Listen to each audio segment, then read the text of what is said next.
Assalamualaikum warahmatullahi wabarakatuh. Perkenalkan, nama saya Riko Febriansa, kelas 2 TMA. Di sini saya akan menjelaskan atau mempresentasikan materi tentang dampak perkembangan teknologi manufaktur di bidang pertanian, perkebunan, dan perikanan terhadap kehidupan masyarakat di Indonesia. Yang A, di bidang pertanian, yang pertama peningkatan produktivitas dibagi menjadi dua, yaitu yang pertama mekanisme pertanian, pengenalan mesin-mesin pertanian seperti traktor, mesin panen, dan alat tanam otomatis telah meningkat efisiensi produksi. Dengan mekanisme waktu dan tenaga kerja yang dibutuhkan untuk mengelola lahan pertanian berkurang, memungkinkan petani untuk mengelola lahan yang lebih luas dan meningkatkan hasil panen.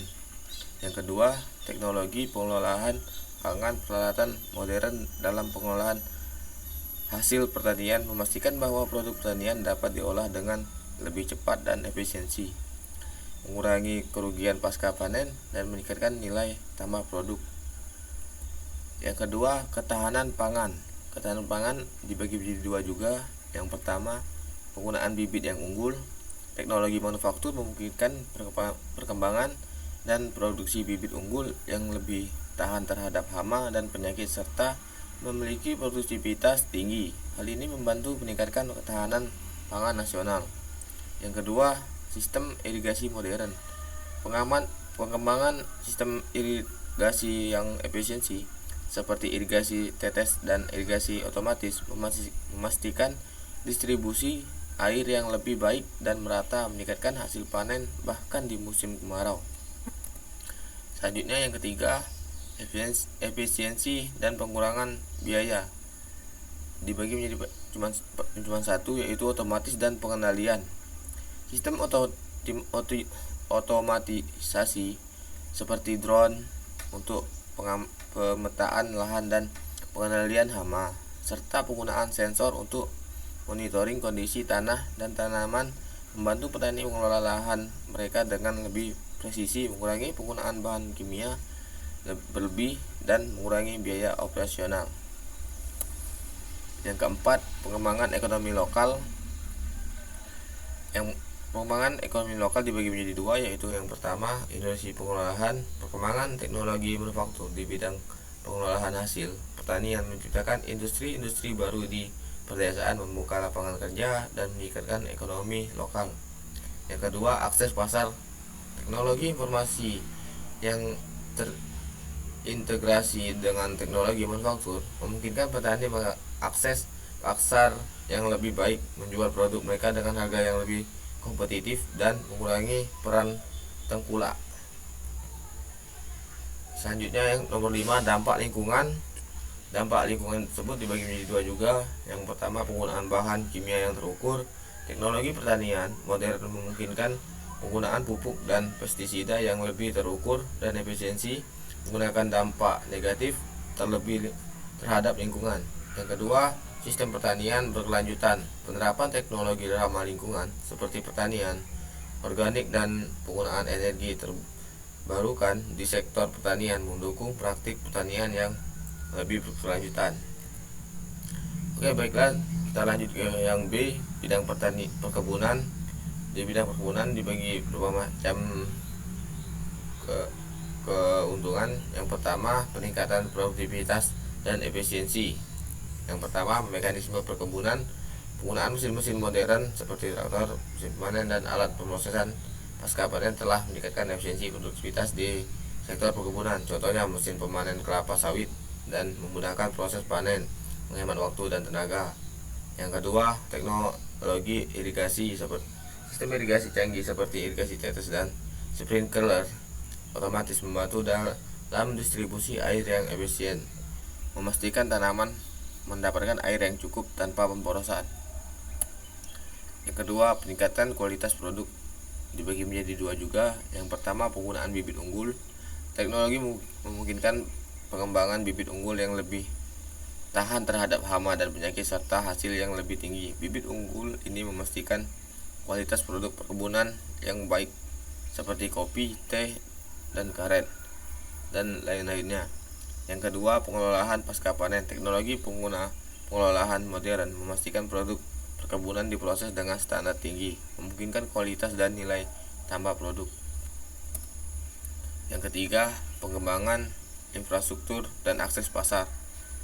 Dibagi menjadi dua, yaitu yang pertama infrastruktur, investasi dalam teknologi serta teknologi seringkali diikuti oleh peningkatan infrastruktur seperti jalan dan fasilitas penyimpanan yang lebih baik, mendukung distribusi hasil perkebunan ke pasar yang lebih luas. Yang kedua, akses ke pasar global. Teknologi informasi dan komunikasi memungkinkan petani dan perusahaan perkebunan untuk mengakses pasar global, menjual produk dengan harga yang lebih kompetitif. Yang keempat, adaptasi terhadap perubahan iklim. Dibagi menjadi dua, yaitu yang pertama manajemen risiko. Teknologi membantu petani perkebunan dalam mengelola risiko terkait perubahan iklim dengan menggunakan data cuaca, prediksi panen, dan manajemen sumber daya yang lebih baik. Yang kedua, varietas tahan iklim. Perkembangan varietas tahan yang tahan terhadap kondisi cuaca ekstrim membantu menjaga stabilitas produksi. Oke, yang selanjutnya kita ke C, bidang perikanan. Yang terakhir, di bidang perikanan dibagi juga sama seperti sebelumnya, dibagi beberapa macam keuntungan. Yang pertama, meningkatkan produktivitas dan efisiensi juga. Peningkatan produktivitas dan efisiensi dibagi menjadi dua juga.